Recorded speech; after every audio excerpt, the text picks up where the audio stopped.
Hi kitties, இவ்வளோ பெரிய orange நீங்கள் பார்த்துருக்கீங்களா? இதோட நேம் நாங்கள் மலை ஆரஞ்சு சொல்லுவோம். சில பேர் பம்ப்ளி மாஸ் சொல்லுவாங்க. நீங்கள் என்ன சொல்லுவீங்கன்னு கமெண்ட் பண்ணுங்கள்.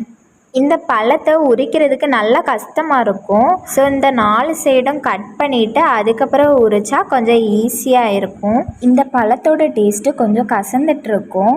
நாங்கள் போன வாட்டி வாங்கும் போச்சில் சாப்பிட்றது போல் இருந்து, ஆனால் இந்த வாட்டி சுத்தமாக சாப்பிட்றது போல் இல்லை. இதை சுகர் இருக்கவங்க சாப்பிட்லாம்.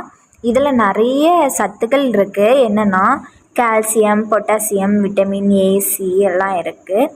கேன்சர், ஹை ப்ரெஷர் இருக்கவங்க இந்த ஃப்ரூட்டை அவாய்ட் பண்ணிடுங்க. இது சவுத் ஏசியாவில் அதிகமாக விளையும். இந்தியாவில் ரேராக தான் இது விளையும்.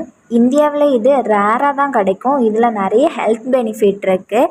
இதை பார்த்தீங்கன்னா இதை வாங்கி சாப்பிடுங்க. இந்த ஃப்ரூட்டை நீங்கள் சாப்பிட்ருக்கீங்களா?